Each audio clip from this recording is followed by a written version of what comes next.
Good afternoon, everyone, and welcome to today's Parents and Legal and Finance webinar.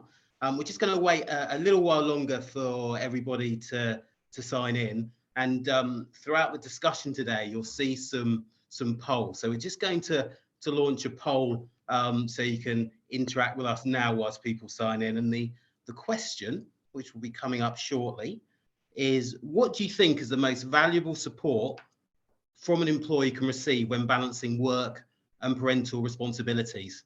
Is it flexible working, adopting outcome-based working, encouraging transparency and communication, or leading with empathy? So really good to hear your thoughts. And if you have any questions around those points as well, feel free to put the questions in the chat box and we'll make sure that we do our best to cover those off during our discussion. So just to set the agenda for today's webinar. So we've got a 1 hour panel discussion exploring how organisations can create inclusive DE&I strategies to support the diverse range of families that we have in today's modern workplace, whether that be same-sex marriage or those with adoptive families or general caring responsibility. So we'll have around about a 1 hour discussion followed by a 30-minute networking session for those that wish to continue the conversation. So it'll be absolutely great if you could join us. And this session today is part of our Broadgate social community group. So what we do is we strive to build teams that are representative society as an integral part of our recruitment methodology. And we have what we call a people first approach to search. And Broadgate as a whole focus on recruiting highly skilled business enablement and protection talent. And just a couple of final points in terms of housekeeping. This session is recorded today. Again, do please feel free to put any questions in the chat box. We'll be keen to cover those off as best we can. And shortly we'll introduce the panel.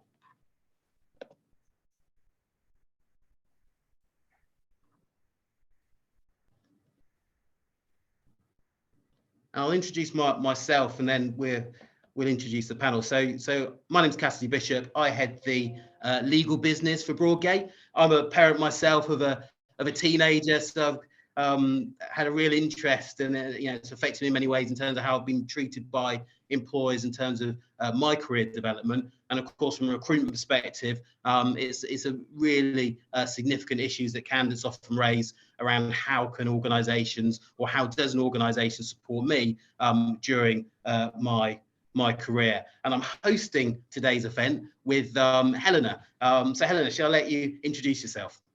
Hi, yes, thanks Cassidy. My name is Helena Sullivan. I'm Group Marketing Director here at Trenovo Group. Broadgate is one of our brands. And I too am a parent. I have 2 young children of 2 and 3.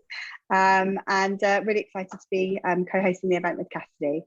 I'll pass over to Michelle. Thanks, Helena. Yeah, so my name's Michelle O'Hara and I'm the Managing Director of Thursfields. We're a regional law firm based in the West Midlands.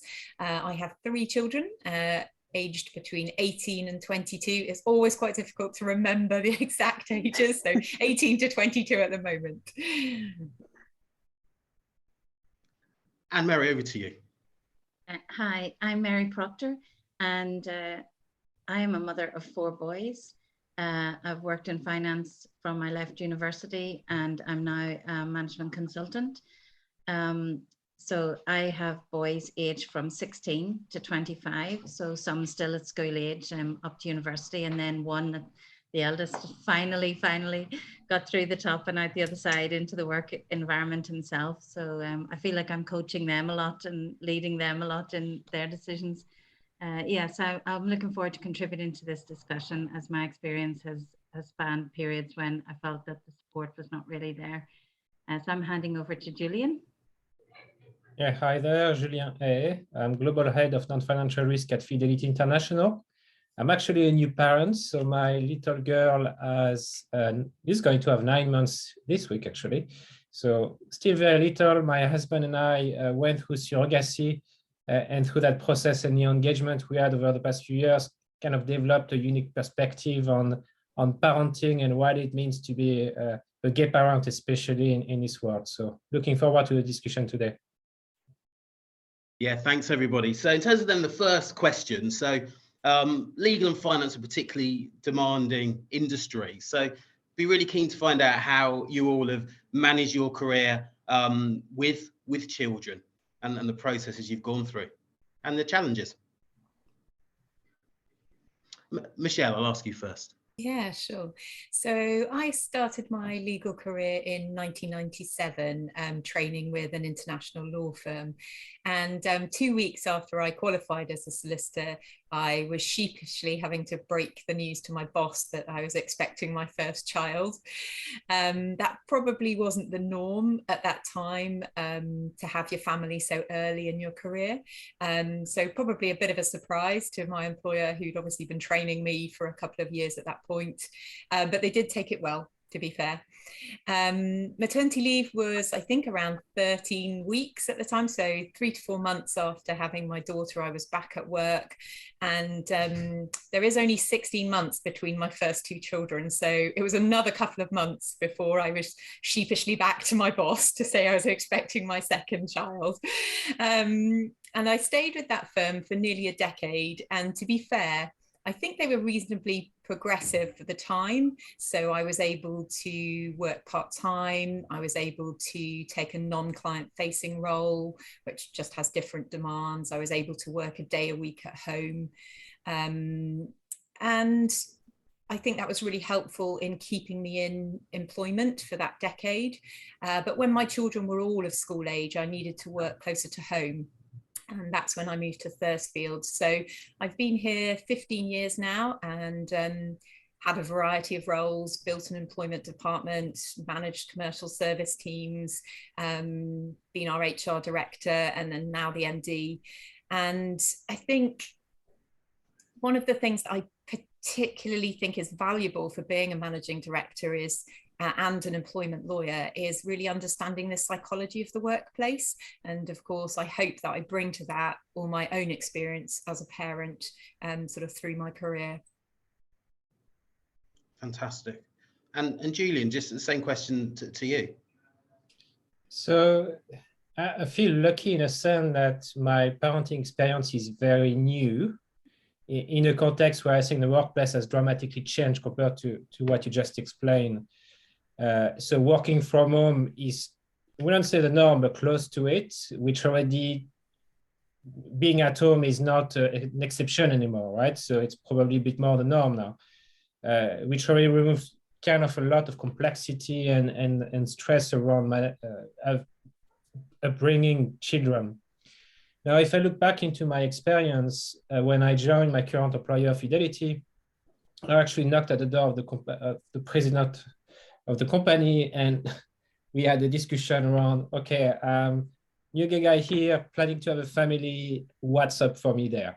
So, and the company was very actually open about it. We spent a lot of time going through how it will work. In the UK by law, you already have a lot of protection. In fact, surrogacy leave is equal to maternity leave in that context. So that was already there. But we did find a number of things from a parental leave perspective that we need to work on, which 4 years on led to the company equalizing all benefits across the organization and all jurisdictions. So for me, that was quite important. I think that we're also in a dynamic with my husband where we don't have that notion of motherhood, fatherhood. We all have to pitch in equal measure. And from that perspective, if you're looking across my group of friends, families, even colleagues, again, I'm very lucky because the expectation is the same on both sides, and there's no expectation one of us is going to take a step back from a career perspective or anything else, which is a very different dynamic compared to what I'm observing around me, which means in turn that it's a partnership that works in equal measure, and I'm sure I will come back to that. But it also means that I can manage a relatively demanding career on the side of having my family as well. So all of that context, partnership plus a workplace that is changing is really helping from my perspective. Fantastic. And Julia, just on that note, do you feel then through your journey you've been supported by your workplace? And I guess what are the key things that have helped you as you've gone on your journey, would you say? So the answer is yes, but as a gay man, it's easier than a woman going through IVF. And here I would insist on that. We don't have to undergo any treatment. We don't have to go through hormonal treatments. And having talked to women who had to go through IVF, whether because they had problem to conceive or because they were lesbian and they need to have that treatment, the demand is not the same. So for me as a gay person, managing that process was not much asked, if that makes sense. Sure. In inverted commas, I'm not the one doing the heavy lifting. So that makes a very big difference. But in that context, the company was very supportive. In fact, they allowed me to work from Canada for a period of time as we were putting in place a process and kicking it off. Again, the fact that we can work remotely allows us to do that. But there was no real interruption in my work during that entire process, which made, I think, a very big difference. Now, it's a fact that the company changing benefits meant that earlier on this year, I took 8 months off in total. And my husband can do the same as well on his side. So it's a big difference there. Thanks, Julian. And how about yourself, Mary? What's your experience been? My experience has been very varied. I had my first son in 1997. And at that time, the pay for maternity leave was really, really short. It was something like, if I remember, something like 18 weeks. And the rest, any other time you had off after that was on basic sick pay. And then you had none at all. So that was limited to a period as well. So with each child, I took 2 years off. So with 4 children, I did take 2 years off with each child. And so that meant that I was unpaid, but it wasn't always the case that I got paid up front either, because at times, similar to Michelle, 2 of my sons are 20 months apart. So I wasn't quite finished my 2 years when I fell pregnant again. And at that point, I left the company. And so at times I dropped to absolutely zero in the interests of having the right amount of time with my children. But in all cases, my pay then fell away. And when I look back across my years of raising children to date, they're still being raised. When I look back across that, I know that I lost out on a lot of income through those years. And I was a bit of a high flyer. I hope some of my previous colleagues are online at the same time and would confirm that. I was a bit of a high flyer in my career. And at times when I said to the employer that I was going to take time off from maternity leave, the response I got was actually, oh no, we had such plans for you. And that was, a feeling of this is not the right thing to do. I also felt in the earlier years, and this could still pervade in different industries, where they wouldn't employ someone of childbearing age, where they could still have children. And I'm not talking about really forward-thinking really corporations, but in other industries, that was a feeling that they would look and think, you could be a childbearing age. And I don't know if anybody knows that was said, but that was around at that time and could still be an issue now. So I feel that my choices to take the 2 years with each of my children has affected my pay and my prospects at times. I came back in on a lower level in order to make the work-life balance. And I was quickly pulled back up again because of my ability. And that made balancing life difficult. But as we'll move on to, my husband was extremely supportive. And as Julian has alluded to, when you have that dual partnership, that really does help. Julian's going to see his partner off for the same length of time as him. I didn't have that, but with a husband who's a farmer, he was on hand. He could come in, he could problem solve because his job was on site, which we all pretty much enjoy now with the home working. But he truly had that in the early days being a farmer.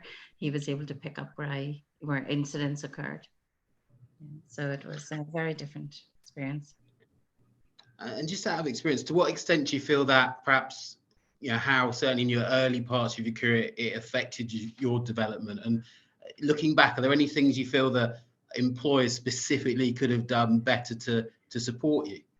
I feel that the transparency of communication and leading with empathy that we talk about in these sessions, that would have helped me enormously. I was also naive to what I was entitled to, and so I took everything on face value, and there wasn't really, the information was very much .gov led, even though there wasn't a .gov at that time.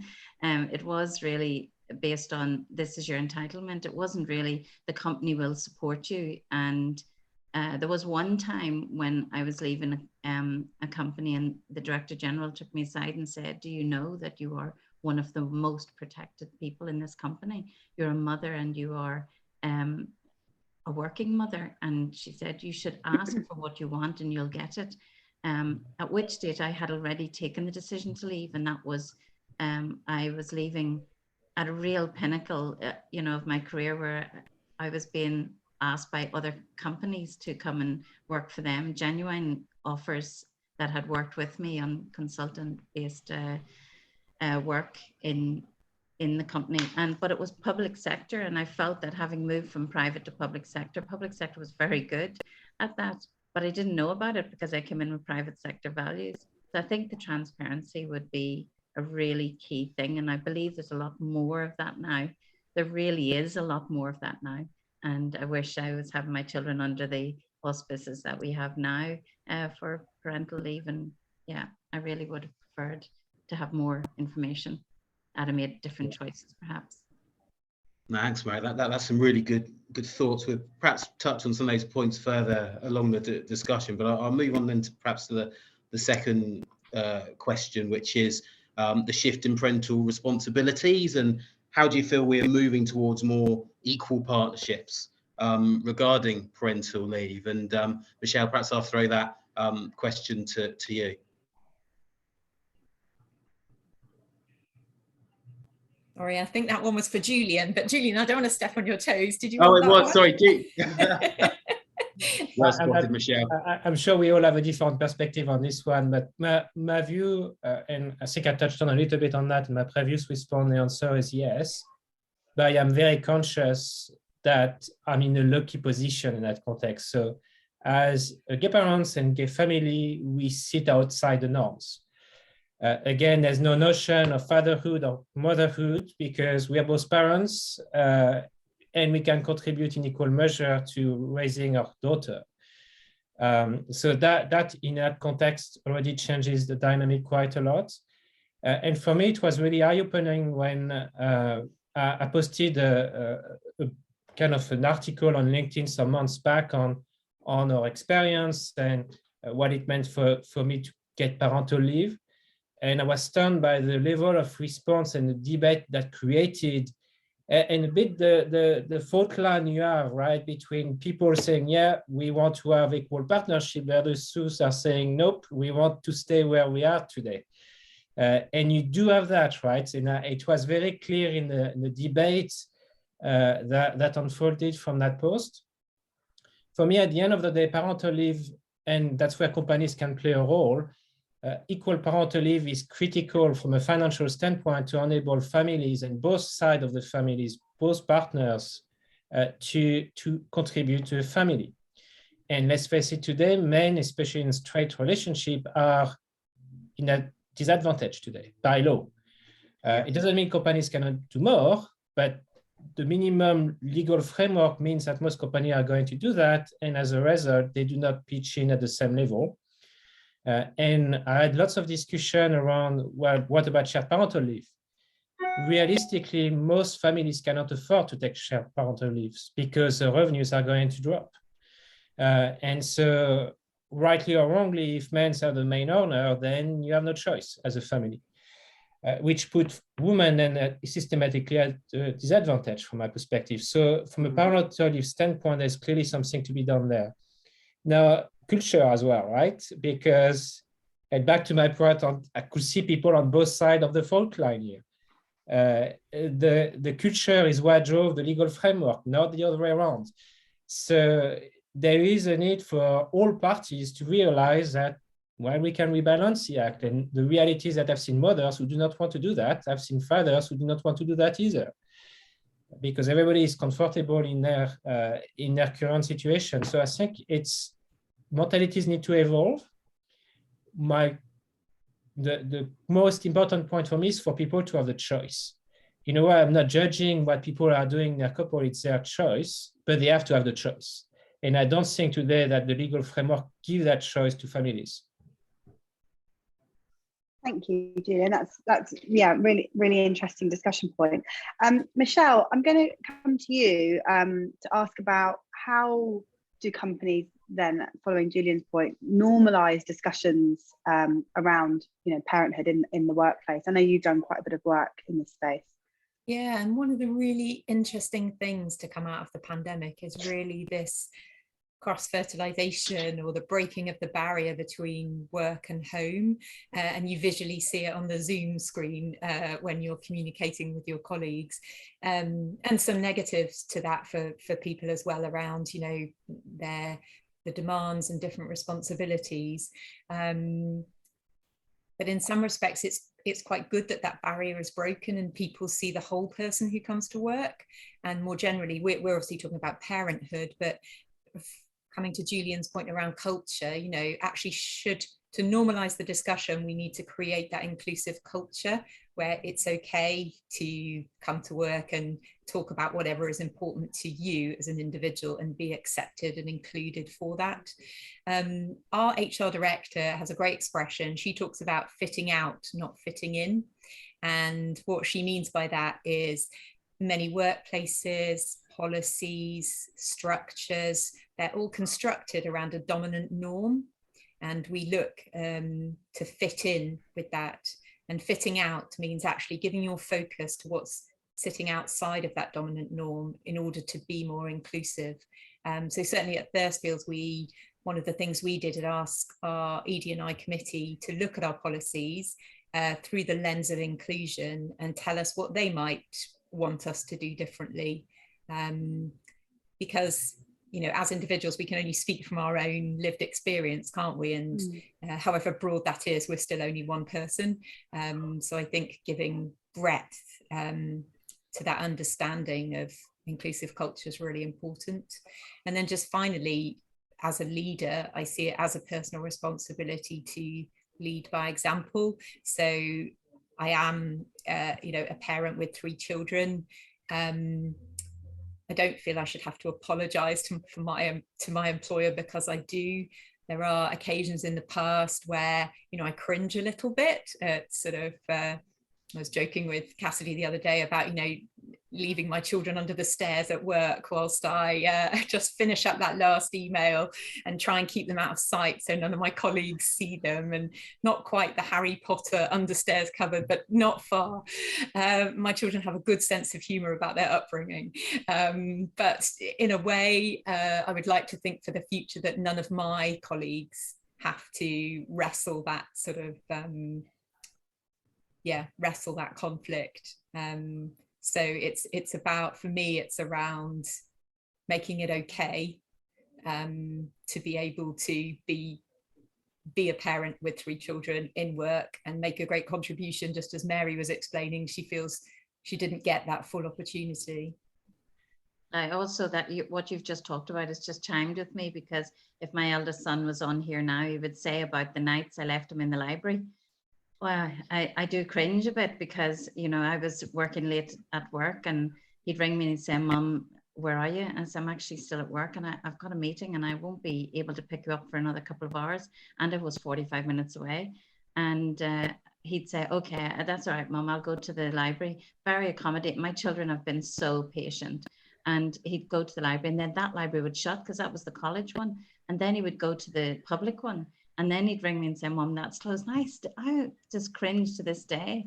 But what I was doing was trying to fulfill my role to its nth degree, to what was required of me, without kind of letting on that I had children. And people knew I had children, but almost like they weren't to be front and center at all. And, my husband does harvest, he's a farmer, and at those times couldn't go and rescue them and pick them up from somewhere. And they learned to really cope with me. That's what they learned to do, to really adapt to me in the way that I had seemingly very little flexibility. I feel that's another point, is that my children, and I felt that they were deemed to be older because they weren't little ones that need picked up from the nurseries and that. And like, definitely when they need picked up and they're a baby, you have to go, and they're a little one, you definitely have to go. But we have children sitting in libraries and public libraries and different places as young people, being patient, waiting for their mother to leave work. That's not that long ago. Yeah, and it's so true. And I think, thank you, Aisha, who just put the other poll up. I mean, Cassidy, I'm going to take your question actually, but it follows on quite nicely from there.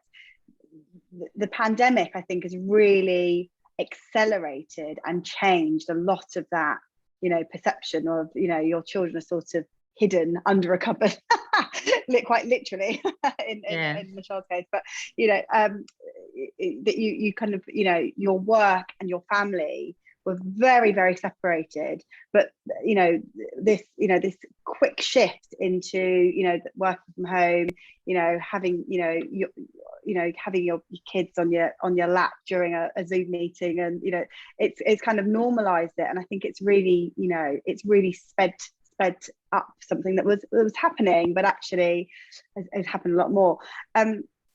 I'm keen to sort of ask about everyone's how the pandemic affected your experience as a parent and working from home. I mean, Cassidy, I know you were going to ask me this because I had when the pandemic started, I had a 20-month-old daughter, and 2 weeks into the pandemic had my second child, which was wonderful timing, because at that point, of course, nursery got shut, family got cut off, and it was all a bit scary. It was such a very different experience having my second child to having had my first.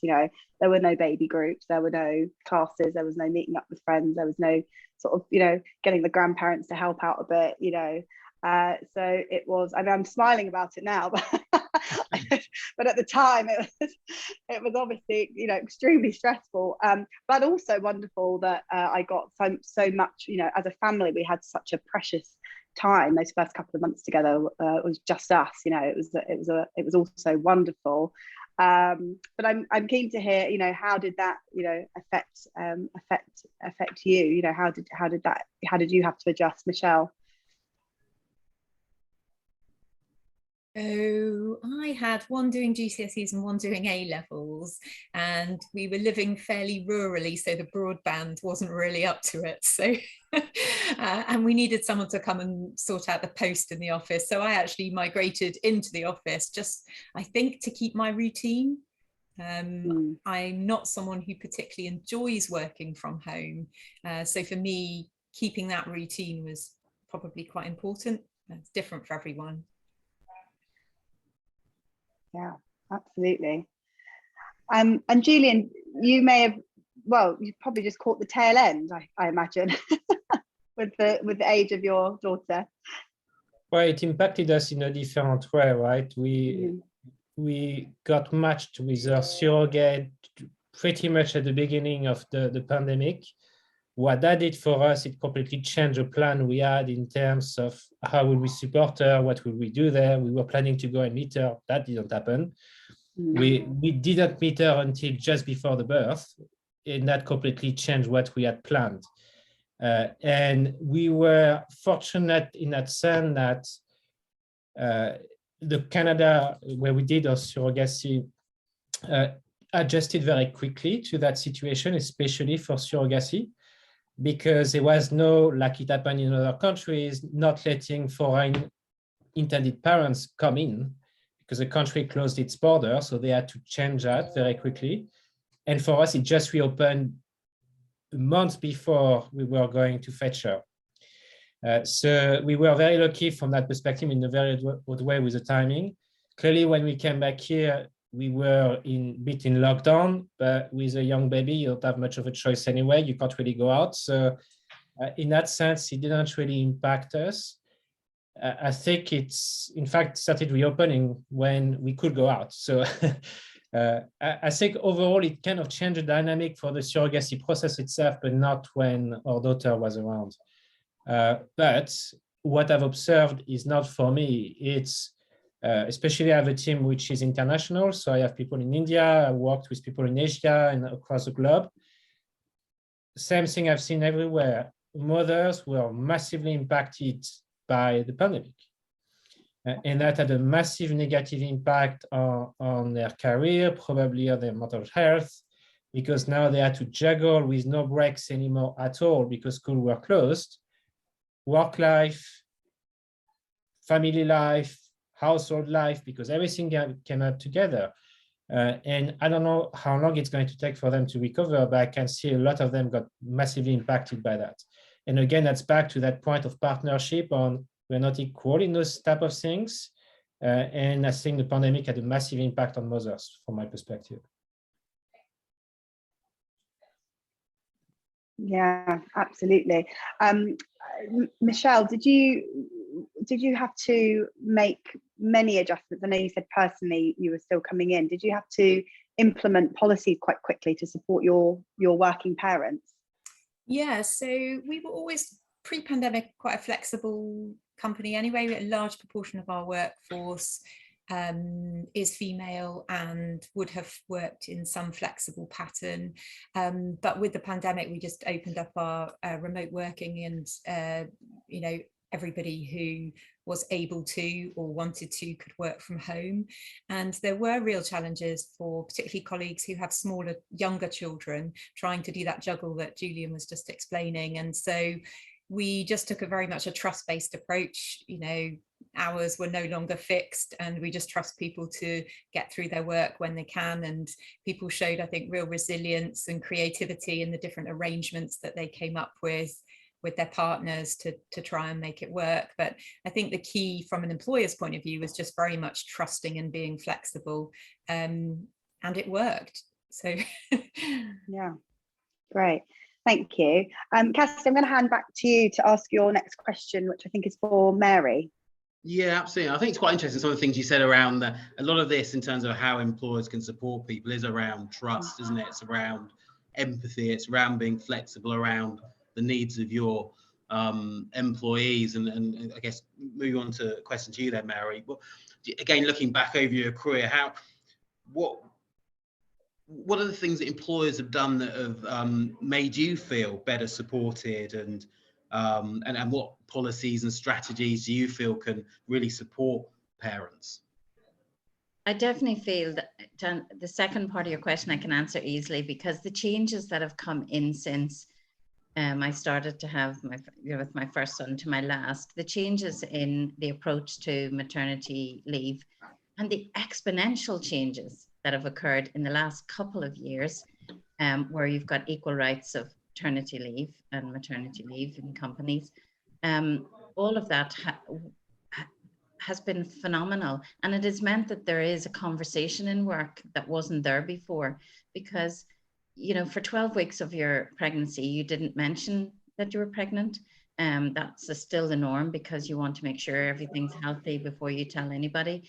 And then when you tell, you're in the earlier days, you're almost on the exclusion list from discussions, because you were going to be leaving to go on maternity leave. There was a point at which, and also, you know, you were trying to keep focused, and the reality of being pregnant is that you do struggle with keeping focused. You know, that is again an issue at menopause, where you have issues with how you can focus, because there's so much pressure on a mum, just as Julian alluded to. There is always so much pressure on a mum, but equally you've got hormonal pressure, and you've got when you've got pressures in the early days of I'm not going to be paid anymore, and accepting that you have to devalue yourself and your career worth, say, I'll step aside because my husband can't have the children, and we sincerely want children. It's our goal in life is to have 4 children.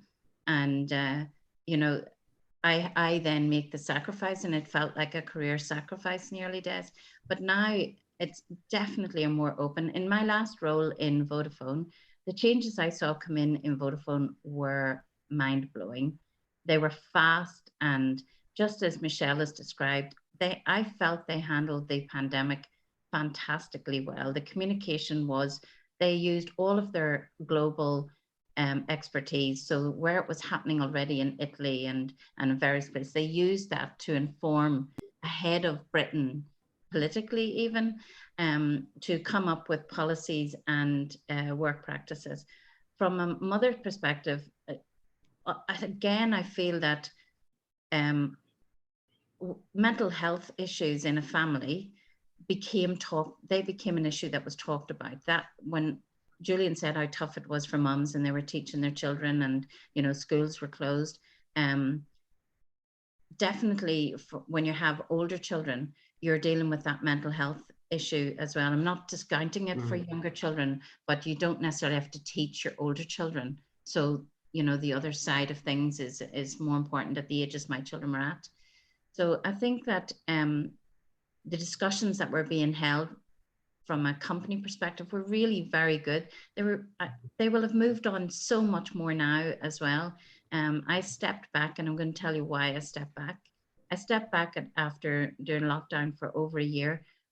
I was in my office upstairs till 3-4 a.m. I had a team in Budapest and a team in 2 teams in Newbury, and there was no time for me. My husband was crawling in the door behind me with my lunch. And then again, they were trying to get me to come down for dinner and I couldn't.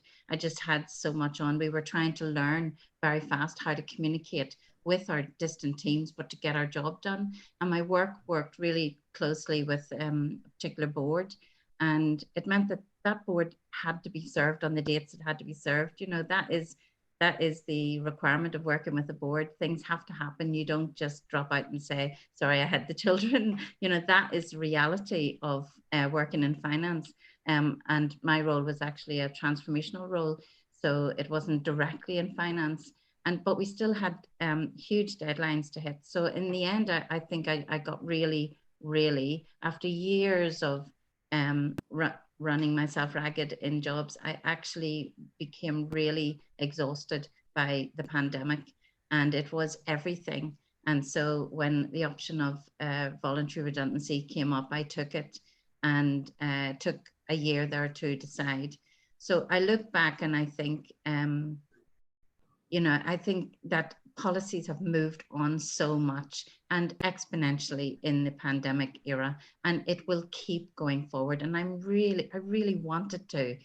I really feel there's so much more to be done, because and I will say in my sum up to this, that the more imaginative HR departments and companies can be, the better. Think ahead. Think about the parents you're not thinking about, such as the parents of older children. You know, that definitely the younger children is in everybody's mind and should be, but the children of Michelle and myself, who are, you know, young teenagers and early 20s, still need our support, and they're still there, needing us, and that could be something to look at as well. Yeah, I think that's a really good point. I've got a teenager. I totally agree with you in terms of, you know, the needs of our older kids, particularly during this period when kids have been locked up effectively for a period of time, haven't they? And what policies can we do to support parents with teenagers? And I think that nicely follows on to a question for yourself, Michelle, in terms of moving forward. Then, how can we do more to support parents and reintegrate them, I guess, into the workplace after a period of family leave?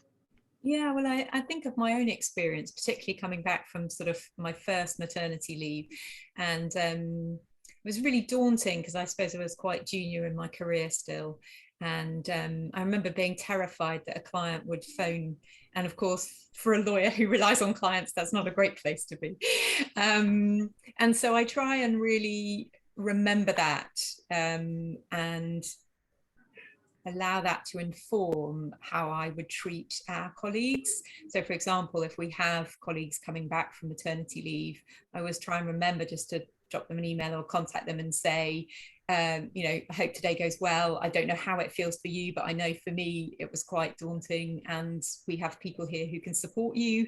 And this isn't a lonely experience for you.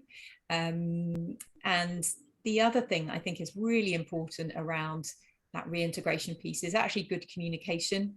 I think we can get stuck sometimes in trying to follow rules, and forget that every person is an individual, and will experience what's happening to them differently. And the power of just communicating and trying to understand it from their point of view and work out how you can be that best support to them probably makes the difference. It doesn't sound a lot, but actually probably makes the difference between a poor integration and a really successful one. Great, thank you. And yeah, Helen, over to you. Yeah, I was just going to comment. I mean, having come back from 2 maternity leaves in recent years, I mean, I came actually when I joined Trinovo Group just over a year ago. I was just coming back from a year's maternity. So again, it was a strange maternity, because not only was I out of work, I was sort of out of life, as we all were. So it was, you know, coming back into actually being with people and coming back into a new role and coming back. Apologies, may hear a dog barking in the background. Our dog friendly office, and you know, coming into a new company was a lot. I mean, this is a wonderful place to work. We've got very, very inclusive policies and things like that. I think the thing for me is flexibility. That's been the most that's served me, you know, given me the most benefit, I think.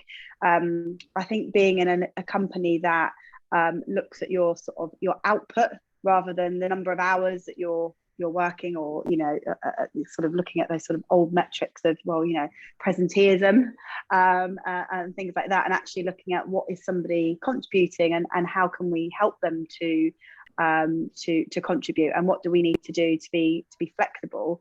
I think that you know, for me as a sort of newer parent has been absolutely brilliant. I've personally seen such a shift just in the sort of 4 years that I've been a parent and kind of come back twice.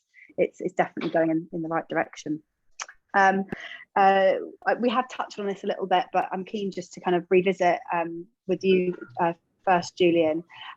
Any particular policies and strategies that you think businesses can implement to make to ensure more family leave policies are inclusive? And I know there's a few things that you've done or helped to implement at Fidelity. I think people would be really keen to any sort of takeaways of things that they could do in their own businesses or suggest to their own employers. But the starting point for me is to actually make the policy inclusive. And that seems probably a weird statement, but maternity leave, paternity leave, its name in itself is already not inclusive because it's gender specific. So, and I'm not saying we're all equal from that perspective, but it's important to realize that the moment you start drafting policies for specific groups, they de facto are not inclusive. And so when you look into that, then there are a number of things you can elevate. Clearly, if you're either a parent or you're not. If you're not a parent, you might benefit from other aspects, like, for example, compassionate leave. That could be one that could equal for all parties, regardless of what the situation is. When it comes to parental leave, for me, they should be parental leave, and they should not be bound to specificities. And I'm going to give you an example of the work we've done at Fidelity to illustrate that. So when we started looking at the policies, I did scenario-based approach. I'm a risk manager. Scenario testing is one of the things we do. And I wanted to understand the specificities and the application of the law, but also the policies. And what we found is that they were actually fairly equal, except for single male. And the way that will translate on the ground, taking an extreme situation, is if for unfortunate situation, the mother were to die in childbirth, the benefit would not be transferable to the father, because the way the policies had been drafted and structured meant that they were not transferable. And so we ended up having a discussion with our executive team, and I flagged that to them. So the reaction was, well, surely we are going to do the right thing as an organization, fair, and definitely what will happen, but we will also expect people to breach our own policies, because the way they were drafted, again, the benefits were not transferable. So for me, one of the very useful exercises people can do looking at policies is to see how they will fly in the context of extreme situation. Put them to the extreme and see what happens then. And if you end up having unintended consequences, which was the case in that situation, then you need to change them, just to make sure they can cater for the most extreme cases if you want to make them fully inclusive. And you can apply that to many things when it comes to inclusion. A lot of our policies, a lot of our health and safety, a lot of medical aspects, all are drafted on the most common and the prominent group, not for everybody. So parental leave here would be that situation for me, make them gender neutral, cater for the situation where women, for example, have to go through IVF and difficult situation post-birth, for example, which are specific. But when the things should be neutral, they should be neutral. Yeah, absolutely. Yeah, agree with everything that you said. Michelle, I'm going to put the same question to you. Yeah, so as an employment lawyer, I've obviously helped many clients drafting handbooks and policies in this field. And my observation would be that employers often feel that they have to legislate for the worst employee behaviours, when in fact the overwhelming majority of employees don't take advantage. So for me, clarity of policy, as Julian says, and also a flexible mindset. So, and maybe Cassidy, this might resonate with your work in the candidates that you see, but one of the things that I think is so important is having that conversation when people are returning with different responsibilities and seeing how creative you can be about changing that role. Is there an internal role? You know, many times I've looked at that and thought I would rather keep this talent in the business and create a different opportunity than not be flexible enough to explore that or recognize that. So I think many employers, it's obviously easier for an SME than it is for a large corporate perhaps, but I think if employers got to the flexible mindset around these issues, there's so much opportunity. Yeah, absolutely. Thank you, Michelle. Mary, I have a question for you around how business leaders can create an open door culture and a safe space for these kind of conversations. I know you've experienced this yourself. What would your advice be? Well, what we did in Vodafone, in particular, was the leaders had roundtable discussions, and they had a mixed group of people in those discussions, and there was a lot of learning taken from them back in. And what I have said before, and I just want to reiterate that, and it lines up with what Julian and Michelle have said, is that no matter what you can think of in terms of someone's circumstances, there will always be more circumstances that you haven't considered. And you really do need a strong imagination to imagine, but you do need to collect that information. So I think that roundtables is one way of doing that. And when I left Vodafone, the department I was working in was commissioned. So we were challenged all the time about policy. And so and things that we thought we had covered just weren't covered. Someone would come in with something completely different, and we would have to then think on our feet and deal with the scenario that was in front of us, whilst also considering how many other people are in this situation. And so we were actively doing that all the time because it directly affected the salespeople's pay expectations. And so we really had to react. I felt that our HR partners were really strong in making making us think. Actually, they were good at saying, you know, don't just take the easy route, because actually there is a law about this, there's a rule about this, there's a, you know, and challenging us also not to be locked into what we'd already written. You know, we had written rules about things. Don't be just looking at what you've written down. Think about the impact on the individual. And I can genuinely say that HR were very good at doing that. And I worked with legal departments as well. So I think that imaginative side of trying to imagine, yet we still haven't imagined it all, is what I'm saying. And part of that is collecting information through roundtable discussions. Is one open door policy where people don't feel threatened. The questions are set out for each roundtable, and the answers are pulled in, and the senior leaders are conducting those. So they're showing a culture change. They're showing by asking the question that they want to know. And I think that the more imaginative companies can be, thinking about how life is for employees on a lot of issues, we stick here to maternity, they will learn a lot, and there will be changes in policy still to come. We think we've come a long way. We really, really have, but we really do have a lot more to do. Yeah, absolutely. And I think, you know, as you say, it's, you know, you talked about roundtable discussions, but I think having those conversations is what changes and improves culture. So, you know, for example, here at our company, you know, we've our people team this year have brought in period leave, menopause leave, you know, leave and support for people going through IVF, you know, better leave for people who are going through adoption, you know, all of those kind of things. And I think the policies themselves are great, but actually it also helps to fuel a culture of you know, we do care, we will talk about this, and it is open, and you can't, you know, you know, if somebody has something that they'd like to bring to the table, it's kind of created an environment where it's a safe space to do that, and you can have those conversations. And I think that's what, you know, that's when change and positive change really starts to take shape. Yeah, I think computer says no days. Computer says no. Those days have gone. You've got to take in the question and turn it around the team and consult with your business partners and come up with a new approach. Yeah, absolutely, absolutely. Yeah, and I think it's interesting as well. Back to you.